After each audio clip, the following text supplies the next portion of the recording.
Good evening dear students, Mohraj steno class. Students, आज के dictation 90 शब्द प्रति मिनट के अनुसार है।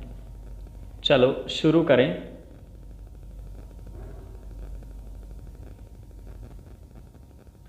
शुरू। बुद्धि, विवेक और ज्ञान के 3 विशेष चरण हैं। मस्तिष्क में जटिल प्रक्रिया से बुद्धि का विकास होता है। शरीर धारण करने से लेकर इसके विलोपन तक जीवधारी बुद्धि का प्रयोग करते हैं। मानव तो इसका उपयोग भी करता है। यहीं से विषयों की उसकी यात्रा आरंभ होती है। बुद्धि का सदुपयोग सबसे सुखद यात्रा है। बुद्धि से उत्पन्न विचारों का मंथन ही विवेक है। इसलिए विवेक के बिना बुद्धि की सार्थकता नहीं हो सकती। पैरा। विवेक का आदर वैसे ही सर्वकालिक है जैसे कि ज्ञान का समादर। प्राय लोग विवेक के माध्यम का सही उपभोग नहीं करते। यहीं से उनके जीवन में विषमताएं उत्पन्न होती हैं। विवेक के अभाव में बुद्धि न तो ज्ञान तक पहुंचने में समर्थ होती है, न ही मानव अपने लक्ष्य को पाने में सफल हो पाता है। विवेक में निर्णय लेने की अद्भुत क्षमता है।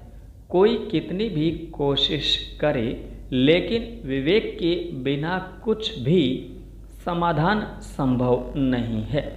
चाहे गंभीर विषय हो या कोई अन्य महत्वपूर्ण विचार हो, विवेक के बिना सब खोखले होंगे। पैरा। बुद्धि तो सभी प्राणियों में विद्यमान है। जीव जंतु और देव दानव भी मस्तिष्क के अधीन मन एवं चित्त की सीमाओं में काया को अभिकल्पित करते हैं। मस्तिष्क में माँ सरस्वती का वास है।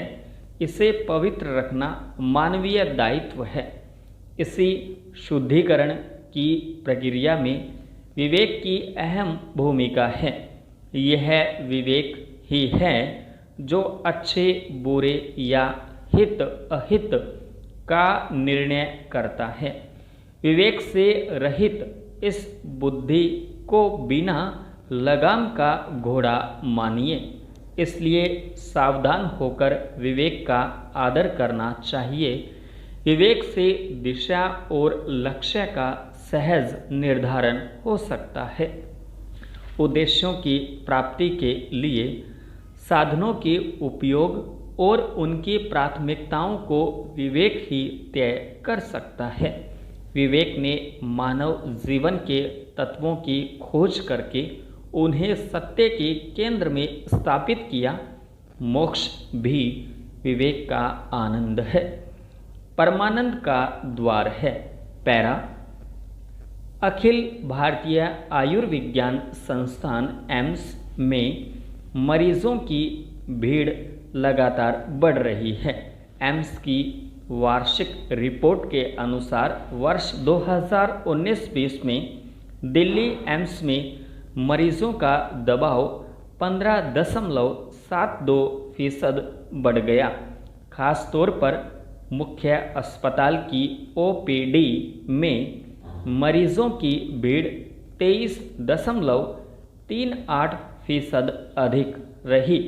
देश के अन्य शहरों में एम्स बनने के बावजूद दिल्ली में मरीजों को भीड़ का एक कारण इस संस्थान के प्रति लोगों का विश्वास है।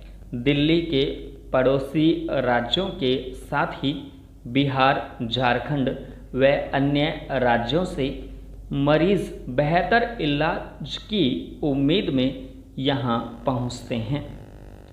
कोरोना संक्रमण के दौर में भी दूसरे राज्यों से मरीज यहाँ इलाज के लिए पहुँचते रहे हैं। भीड़ बढ़ने से मरीजों को इलाज के लिए, विशेषकर ऑपरेशन के लिए लंबा इंतज़ार करना पड़ता है। इस स्थिति से दिल्ली में रहने वाले मरीजों को भी दिक्कत होती है। यह स्थिति सुधारने की ज़रूरत है। एम्स में मरीजों की संख्या को ध्यान में रखकर अपने संसाधन बढ़ाने होंगे। ज़्यादा संख्या में मरीजों का इलाज हो सके, इसके लिए आधारभूत ढांचे को और बेहतर बनाना होगा। इस दिशा में काम भी चल रहा है। सर्जिकल और मातृ व शिशु ब्लॉक बनकर तैयार हैं। कई अन्य काम प्रस्तावित हैं। इनके काम में तेजी लाने की ज़रूरत है। एम्स में मरीजों का बोझ कम करने के लिए राजधानी में स्थित अन्य अस्पतालों में सुविधाएं बढ़ाने के साथ ही नए अस्पताल बनाने की ज़रूरत है। संपूर्ण विराम। डियर स्टूडेंट्स, डिक्टेशन अच्छी लगी हो तो वीडियो को लाइक करें, शेयर करें तथा चैनल सब्सक्राइब करें।